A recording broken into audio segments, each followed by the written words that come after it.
રાજકોટ શહેરની અહીંયા અકસ્માત સર્જનાર નબીરાને પોલીસ છાવરતી હોવાનો આરોપ લગાવવામાં આવ્યો છે। ન્યારી ડેમ રોડ પર થયેલ અકસ્માતનો મુદ્દો ગૃહ વિભાગ સુધી પહોંચ્યો છે। સફેદ રંગની ટાટા નેક્સોન કારે અકસ્માત સર્જ્યો હતો। અકસ્માત સર્જીને નબીરાઓ ત્યાંથી ભાગી ગયા હતા। પોલીસે સેટિંગ કરીને ડ્રાઈવર બદલાવ્યાના આક્ષેપો પણ ઉઠી રહ્યા છે।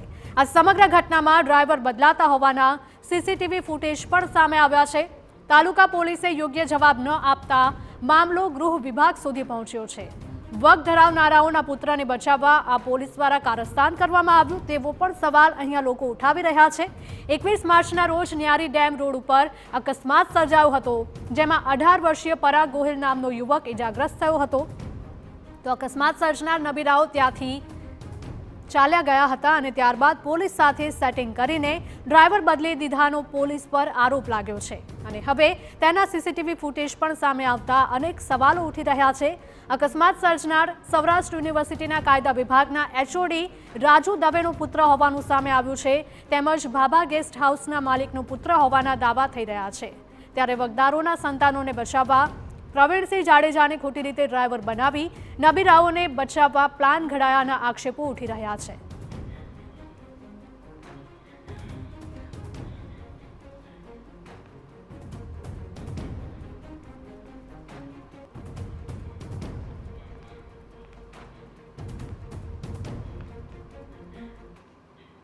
અમારા સંવાદદાતા રોનક મજીઠિયા લાઈવ જોડાઈ ગયા છે। રોનક, જણાવશો કે જે પ્રકારની આ ઘટના સામે આવી છે, ડ્રાઈવર બદલવાનો આક્ષેપ લગાવવામાં આવી રહ્યો છે।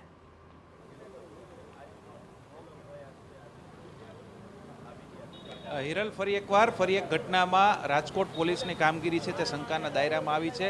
સમગ્ર ઘટનાની વાત કરવામાં આવે તો ગત 21 માર્ચની આ ઘટના હતી, જ્યાં ન્યારી ડેમ રોડ ઉપર એક નેક્સોન કાર છે, તેમણે એક 18 વર્ષીય યુવક પરાગ ગોહિલ નામનો યુવક છે તેમને અડફેટે લઈ લીધો હતો અને આ યુવક છે તેમાં ગંભીર રીતે ઈજાગ્રસ્ત થયો હતો।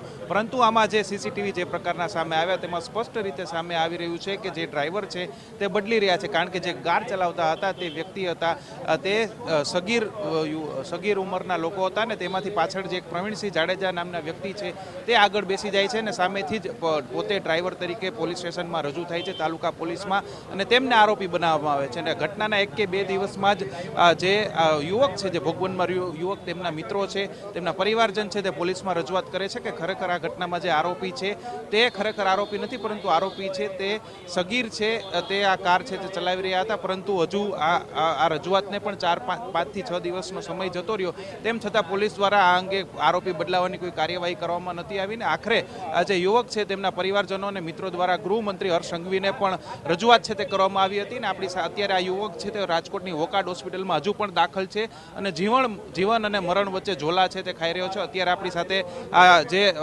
ફરિયાદી છે, યુવક છે, ભોગ બનનાર તેના મિત્ર છે, તેમની સાથે વાત કરીશું। શું કહેશો, કઈ પ્રકારની આખી ઘટના બની હતી? ઘટનામાં એવું છે કે મેં પરાગ ગોહિલને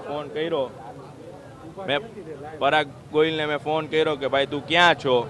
તો ત્યાંથી કોકે ફોન રિસીવ કર્યો, ભાઈ આ તમે જેને ખોલ્યું એનું એક્સિડન્ટ થયું છે। તો મને એમ થયું કે ભાઈ નાનકડું એક્સિડન્ટ, તો ત્યાં પહોંચ્યો ને તો ભાઈ આખા રોડ વચ્ચે તડકાના પડ્યા હતા। તો ત્યાં જોયું તો ભાઈ કોણ છે, ત્યાં કેવી રીતના છે, તો એમાં પૂછ્યું કે આ ભાઈ ગાડીવાળા નેક્સોનવાળા ઉડાડીને ભાઈ ત્યાં વયા ગયા ને કોઈ એના જ્યાં 5 મિનિટ ત્યાં તડકાનો હતો કોઈ એને ઉપાડ્યો જ નહીં।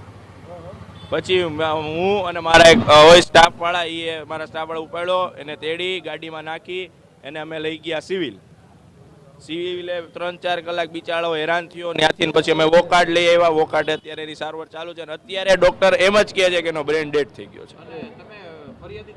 આ ફરિયાદી હું જ છું।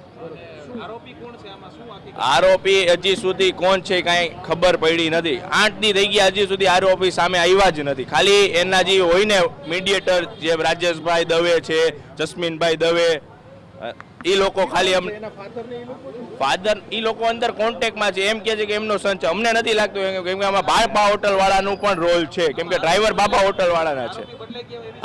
110% છે, કેમ કે સીસીટીવી અમે જ લઈ આવ્યા હતા અમારા ગ્રુપમાંથી, બધે સીસીટીવી